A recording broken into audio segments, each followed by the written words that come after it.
Hey guys, it's You Wilson Life. Just thought I'd come on and make another video. This week I'm going to be doing a tag video from Queen Jasmine Tagaholic. I haven't done this in a while.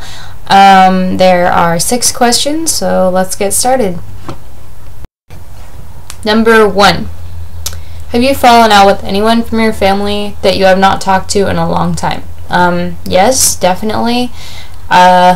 On my dad's side, I haven't talked to really anyone in his family for over 2 years. My grandpa passed away a couple years ago, and ever since he passed, there was some problems with the inheritance, so I'm not in contact with that side of the family anymore. There was a big falling out. Doesn't really have anything to do directly with me, but because my dad's involved and he's been mistreated, then there was major problems across the board. So yes, I'm not in contact with that side of the family. Eventually maybe we will talk again, but I can't say for sure. Mom's side of the family, I'm still, I guess I'm in semi-contact with them on Facebook and stuff like that. So yes, that is number 1. So moving on to number 2. Okay, so question 2 is, could you be good friends with an ex-partner if he/she did the dirty on you? And I'm having a feeling did the dirty on you means cheating, obviously. What else could it mean? So, I'm going to have to say no. Cheating is probably the worst thing you can do to anyone. I mean, in a relationship, that's probably one of the worst things you can do. If you're going to cheat, just break up with the person that you're currently with. If you're into somebody else, I know things sometimes aren't that simple when you have kids and have a marriage or engagement or whatever in the picture, but just don't cheat, you guys. Be honest with the person that you're with, and yeah. So no, I would not be friends with somebody if they cheated on me. So question 3 is, how old do you think is too old to be living with your parents? Now, I feel like this is entirely circumstantial. For me personally, I'm going to community college, and my parents are helping me pay for that. My parents make me pay for gas and car insurance and stuff like that, but they are letting me live here to let me save. I'm also working a part-time job. Let me save for transferring to university so that I have a good nest egg. They're not making me pay rent to live here.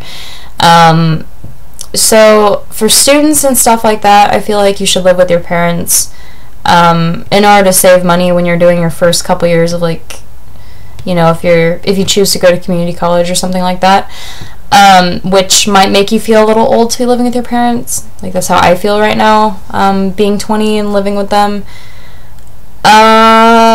If you're not going to school, usually people that don't go to school tend to move out a little bit sooner. Like, I've noticed that a lot of girls from my class are already getting married, having babies and stuff like that. That's fine too. I just feel like, for the most part, your goal should be to get out of the house before you're about 25 years old. When you're 25, people look at you like, okay, what is he still doing living with his parents? He needs to move out, or he or she, or whatever. So yeah, that's my 2 cents on that. Moving on. Number 4.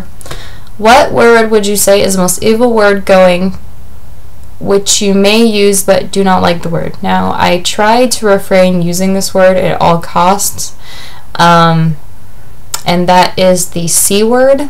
And I'm not talking about crap, I'm talking about the other C word. And I think that word is definitely the ugliest word in the English language. It's extremely, extremely derogatory towards women, so I try not to use it ever, but I have to say there are some occasions that I have used it. Moving on. Number 5. How many sugars do you have in your hot drinks? Now, for me, I don't particularly use that much sugar. If I'm going to put anything sweet in my drink, it's usually like Sweet and Low or one of those artificial sweeteners. I know, save the comments of, oh, that's so bad for you, blah, blah, blah. I just like the taste of artificial sweetener because you can use less of it versus sugar. Like, you know how when you have a cup, think of like a bitter cup of Starbucks coffee. Think of how much sugar you have to add to make it taste bearable. I mean, bearably unbitter. But all you have to add is like half a packet of Sweet and Low, and the whole thing is sweet. As for my morning coffee, we just use Folgers, and it's, I don't know, it's not too bitter, so I don't add very much coffee. I don't add very much sugar. I just have a pot of, can't speak today. Cup of coffee, a little bit of milk, good to go. Ugh. These tag things are hard to do. It's hard to keep your thoughts straight. Okay, moving on to number 6. So, number 6, and this is the last one. What small gift do you have that you think the world of that somebody gave to you? And my favorite small gift is this. My friend Samantha gave this to me for Christmas. It's a painting, and it's an animated painting of me, and I love it.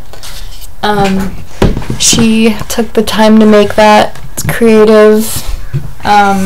She did a really good job, so I'd have to say that's my favorite small gift. It hangs right above my desk.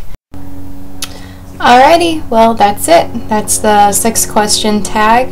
A little bit late. It was from April 11th or something like that, but I thought these questions were sort of relevant to my life, so okay. Hope you guys are all having a great Tuesday.